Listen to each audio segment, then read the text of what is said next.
Hello everyone. आज हम लोग पढ़ने वाले हैं भोली लेसन का question and answer English class 10।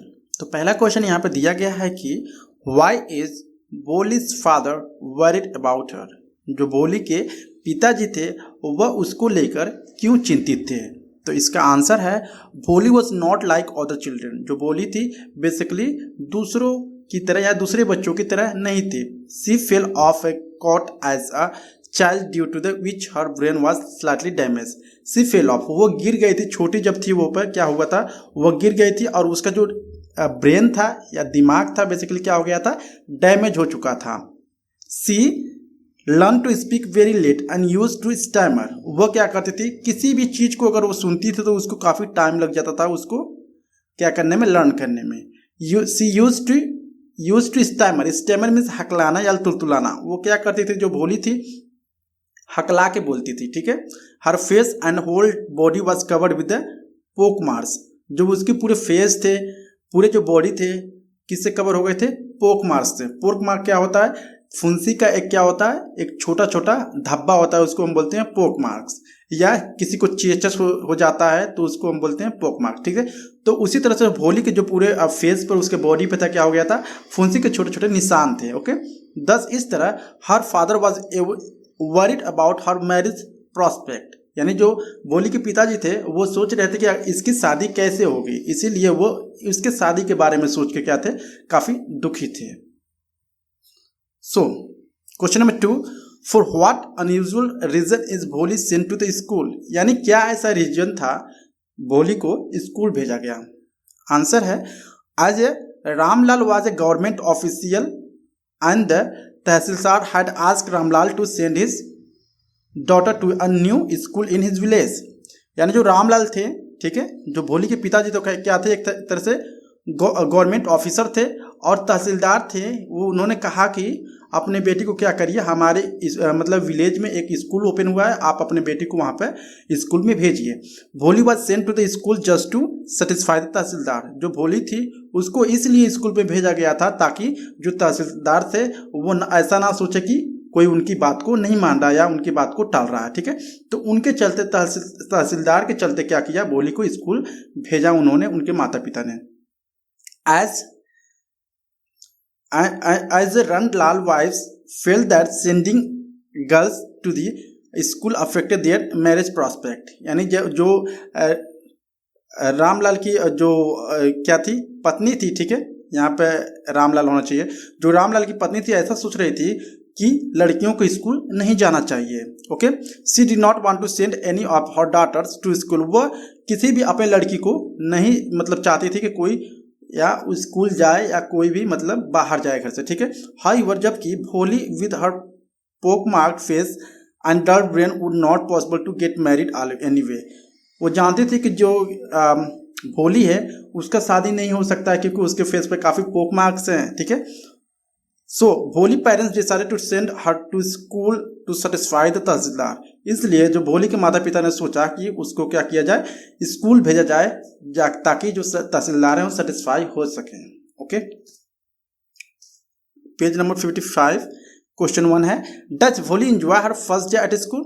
यानी जब भोली स्कूल में जाना शुरू किया उन्होंने तो क्या वो सेटिस्फाई थी, ठीक है, या वो इंजॉय कर रही थी। आंसर है भोली वॉज अफ्रेड एज फर्स्ट। जब वो भोली स्कूल गई पहले क्या हुआ, काफ़ी डरी हुई थी। She even wept when the teacher asked her name. और जब टीचर ने उसका नाम पूछा तो वो क्या करने लगी, रोने लगी। सी जस्ट सट इन द कॉर्नर। वो एक कॉर्नर में बैठी हुई थी। बट लेकिन the beautiful picture on the classroom wall attract है। लेकिन जो क्लासरूम का जो वॉल होता है, दीवार होता है, उस पर ढेर सारे पिक्चर बनाए हुए रहते हैं। तो भोली क्या करती है, उसको देख के काफ़ी अट्रैक्ट हो जाती है, उसको काफ़ी अच्छा लगता है वहाँ पर। The gentle kind and loving manner of her teacher made her comfortable, ठीक है। इसलिए जो उसके टीचर थे काफ़ी अच्छे से उससे बात कर रहे थे, इसीलिए वो काफ़ी कंफर्टेबल महसूस कर रही थी, कोई भी उसको चिढ़ा नहीं रहा था। She was looking forward to her new life by the time the first day ended. वह पहली बार अपने लाइफ को काफ़ी अच्छे से महसूस कर रही थी, ठीक है। दस इस तरह although initially she did not enjoy it. इस तरह से पहले क्या हुआ, वो काफ़ी पहले दिन क्या हुआ, वो एंजॉय नहीं किया। But by the time she went home she hut like the school. जैसे जैसे वो घर गई और स्कूल जाती रही, इसी तरह से उसको क्या होने लगा, वो स्कूल जाना काफ़ी पसंद वो करती थी। क्वेश्चन नंबर 2 है, does she find her teacher to be different from the people at home. जो भोली थी, टीचर जो उसके थे भोली के और जो घर के लोग थे, क्या वो क्या डिफरेंट थी, मतलब क्या डिफरेंट पा रही थी भोली, क्या डिफरेंट महसूस कर रही थी। तो आंसर है Bholi had been a neglected child at home. यानी जो भोली को क्या कर रहे थे लोग, नेग्लेक्ट कर रहे थे। घर पर जब वो रहते थे लोग काफ़ी हंसी उड़ाते थे, उसका मजाक उड़ाते थे। She was never bath not the clothes washed. जो उसके कपड़े होते थे भोली के, जो न कभी वो नहाती थी ना कभी वो उसके कपड़े भी साफ करते थे लोग। She was criticise and everyone made fun of her लोग उसको क्रिटिसाइज करते थे और उस पर फन करते थे। But she found her teacher to be entirely different. लेकिन वो अपने टीचर को क्या पाई, काफ़ी डिफरेंट, क्योंकि उसके जो टीचर थे काफ़ी अच्छे से, काफ़ी मैनर से या काफ़ी विनम्र से, पोलाइटली बात कर रहे थे उससे। Her teacher did not make fun of her unless और हर स्टैमरिंग। यानी जो उसके टीचर थे उस पर क्या कर रहे थे, फन नहीं कर रहे थे, ना ही उसके हकलाने पे मजाक उड़ा रहे थे। She encouraged her tenderly, her affection deeply touched Bholi's heart. इस तरह से जो बिहेवियर उन्हें स्कूल में देखा तो इस तरह से उसके दिल पे लग जाता है, उसको दिल को टच कर लेता है। ठीक है, तो इस तरह से जो भोली को काफ़ी अच्छा लगता था स्कूल में। Here page number 58 question first, why do Bholi's parents accept Vishambar marriage proposal. यानी विशंबर जब प्रपोज किया मैरिज के लिए भोली से, तो उसके माता पिता ने क्यों एक्सेप्ट कर लिया। तो आंसर है Bholi parents accepted Vishambar marriage proposal as was well to do grocer and had not ask for any dowry. यानी विशंबर का मैरिज प्रपोजल इसलिए उन्होंने एक्सेप्ट कर लिया, उनके घर वालों ने, भोली के घर वालों ने, क्योंकि जो विशंबर था काफ़ी अच्छा लड़का था और वो मतलब दहेज के लिए नहीं कुछ बोला या दहेज के लिए पैसे नहीं मांग रहा था। क्वेश्चन 2 है, why does the marriage not take place. यानी ऐसा क्या हुआ जो उन लोगों की शादी नहीं हुई। तो आंसर है at the time of marriage Vishambar asked for a dowry of 5,000 rupees. ठीक है, यानी जब शादी होने लगा तो जो विशंबर था अपने जो पहले वादा किया था वो क्या हो गया, मुकर गया, क्योंकि अब पहले दहेज नहीं मांग रहा था, लेकिन जब शादी होने वाला था तब विशंबर ने उनके घर वालों से 5,000 रुपये दहेज के रूप में मांगना शुरू कर दिया। बिकॉज ही सा भोलीज पॉक्ड मार्क्ड फेस। जब भोली के पोक मार्क फेस देखा, मतलब उस पर ज़्यादा फुंसिया हो गई थी, तो उससे क्या किया, वो पैसे मांगना शुरू कर दिया।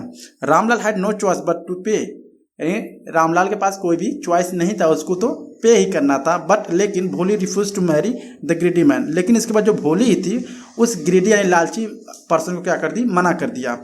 She asserted her right and dignity and thus the marriage party was return away.